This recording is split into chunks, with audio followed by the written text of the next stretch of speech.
Hola, te voy a explicar la tabla periódica y su configuración electrónica. Para eso debemos de repasar algunos conceptos. Aquí te estoy mostrando una imagen de la tabla periódica. Aquí aparecen los periodos, que son estas filas, y que en la configuración electrónica tú los vas a encontrar como la letra N. Tenemos también las clases, que son estas de aquí. Este es el bloque de la clase S. Y si tú recuerdas, pues S2 tiene solamente dos clases, S1 y S2. S1 corresponde al grupo 1A de la tabla periódica o de los metales alcalinos. S2 corresponde al grupo 2A de la tabla periódica o metales alcalino-térreos. Tenemos aquí en amarillo el bloque D, que corresponde a los metales de transición o metales pesados. Y hay una nota bien importante. Estos siempre terminan su configuración electrónica en un nivel arriba, en N-1, para que lo tengas presente. Y aquí tenemos el bloque de las P's compuesto de 6 columnas que corresponden a los grupos desde el 3A hasta el 6, hasta el 8A de la tabla periódica. En la parte inferior tenemos el bloque F formado tanto de los lantánidos como de los actínidos. Una vez que ya conoces esta estructura, vamos a proceder con un pequeño ejemplo. Y dice así: ubica los siguientes elementos en la tabla periódica de acuerdo a su terminación de la configuración electrónica. Aquí tenemos algunos elementos: el elemento oro, carbono, silicio, hierro, prometio, antimonio y el cesio, junto con sus configuraciones electrónicas. Vamos a iniciar con el primero. El elemento oro, si tú ubicas, el número más grande que tiene aquí, que corresponde al número cuántico n, es el 6, o sea, el periodo. Y vamos a ubicar que tiene la clase de 9. Entonces, en nuestra tabla periódica en blanco lo vamos a ubicar en el periodo 6 y en la clase de 9. Donde se junten estas dos líneas, tanto la fila, que es el periodo, como la columna, en esa celda, en este cuadrito, vamos a ubicar el símbolo. En este caso vamos a ubicar al oro, cuyo símbolo es AU. Y voy a corroborar en mi tabla periódica para ver si realmente aparece ahí.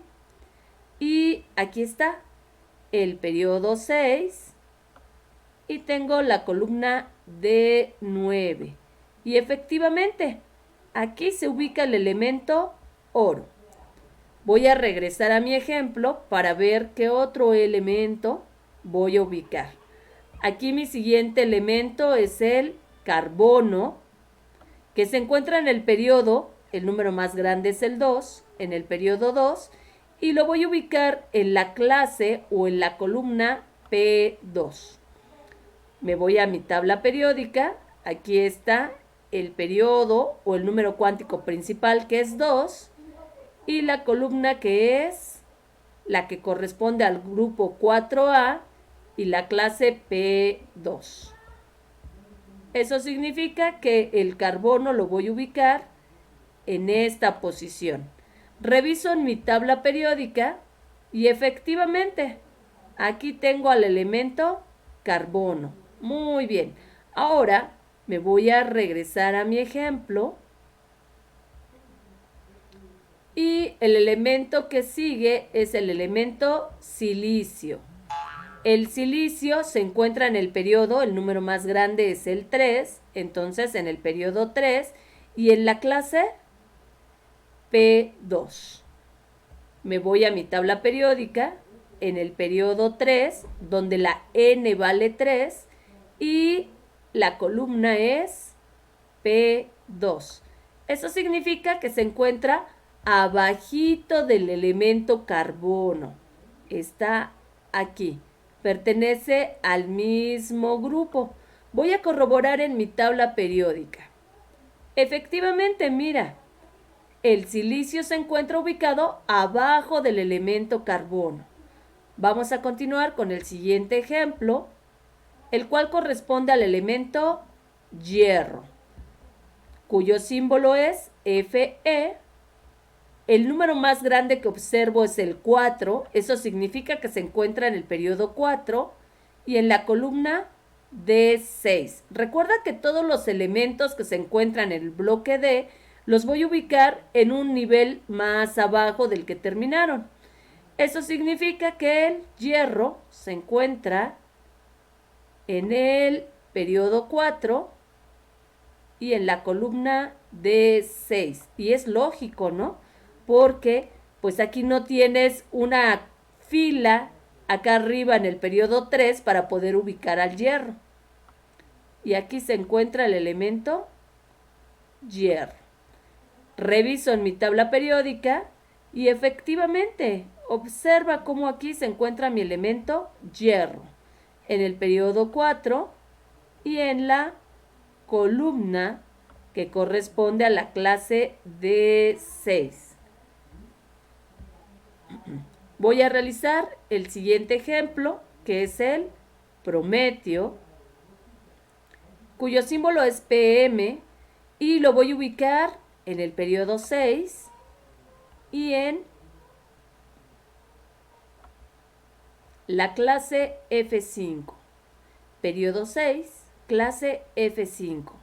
Periodo 6 significa que debe estar en toda esta fila, pero pues no tengo clase F. No tengo clase F, pero sin embargo tengo un simbolito. Un simbolito aquí. Este simbolito me indica la continuidad de los elementos. Estos elementos se encuentran aparte, están acá abajo, en las tierras raras. Aquí lo encuentro. Aquí está. Eso significa que lo voy a ubicar entonces en esta fila. Esta fila va a terminar en 4.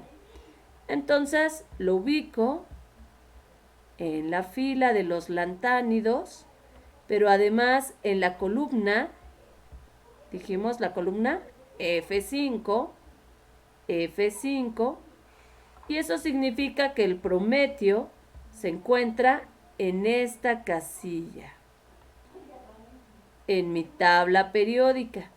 Reviso mi tabla periódica y efectivamente aquí tengo al elemento prometio. 1, 2, 3, 4, 5 casillas. Está a 5 casillas en la serie de los lantánidos.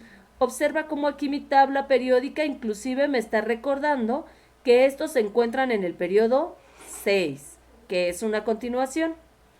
Voy a regresar a mi ejemplo. Ahora voy a ubicar al elemento antimonio, cuyo símbolo es Sb.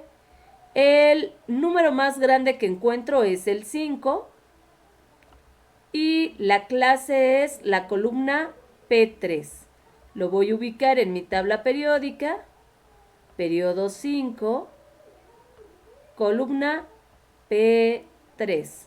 Donde se unan esas dos, tanto la fila como la columna, voy a ubicar al elemento antimonio. Y lo voy a ubicar aquí a el cuarto espacio en la siguiente columna del carbono y el silicio. Y observa, exactamente ahí está el elemento antimonio. Ahí lo encontramos, ¿ya viste? ¡Wow! Somos magos. Ahora vamos a checar nuestro ejemplo, el último elemento. Nuestro último elemento es el cesio, que se encuentra en el periodo 6 y en la columna o en la clase S1. Voy a mi diagrama, en el periodo 6, aquí está, y la columna S1. Eso significa que el cesio se encuentra en esta posición en la tabla periódica. Voy a comprobar en mi tabla periódica y efectivamente aquí tengo al elemento cesio. Y con esto hemos terminado algunos ejemplos de la tabla periódica y la configuración electrónica. Gracias.